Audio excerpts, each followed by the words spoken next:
The 2024 Mercedes AMG GT Coupe will go on sale early next year in two trim levels, the 469 horsepower GT55 and the 577 horsepower GT63. The new GT shares much of its mechanicals and technology with the latest SL Roadster. For the first time, the GT features standard all-wheel drive and available rear seats. Dimensionally, the new GT is 7.1 inches longer, 1.6 inches wider, and has an additional 2.8 inches between its axles. AMG says the overriding mission of the GT's redesign is to satisfy existing customers who've asked for greater practicality without a drop in performance. To that end, the outgoing car's rear-wheel drive layout is gone, replaced by a standard variable all-wheel drive system that can route up to 50% of the engine's torque to the front wheels or 100% to the rear axle.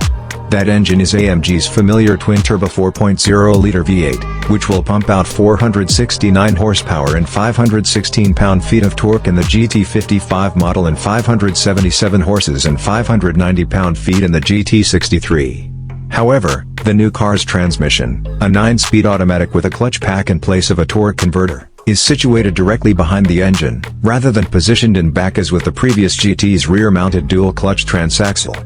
As a result, the blown V8 now sits atop the front axle line, rather than behind it, a compromise that benefits interior space at the likely expense of front-to-rear weight distribution.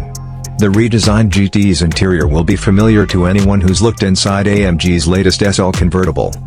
An 11.9-inch center touchscreen dominates the new GT's cabin. The GT will feature supportive sport seats with available massage as standard, with more aggressive performance seats optional. As with other AMG models, the GT's multifunction steering wheel will feature two pods for accessing the car's many drive mode parameters. Additional mechanical highlights include rear-wheel steering, an electronically controlled limited-slip rear differential, an optional nose lift system that can raise the front end 1.2 inches, and a semi-active hydraulically linked suspension with adaptive dampers. As you'd expect, AMG's Dynamic Select system offers a variety of drive modes, as well as a race start launch control program. Though curb weights likely will increase beyond the 2-ton mark, the GT63 should be able to hit 60 miles per hour in around 3 seconds. Conventional cast iron brake rotors will be standard, while carbon ceramic units spanning 16.5 inches up front will be optional. The example we saw sat on Michelin Pilot Sport S5 summer tires mounted on 21-inch forged aluminum wheels. 20s are standard. While the model range will initially encompass the GT55 and GT63, the high-load HL rating of the new car's rear tires, combined with sightings of development mules with charging ports, indicate that a more powerful plug-in hybrid model will be added down the road.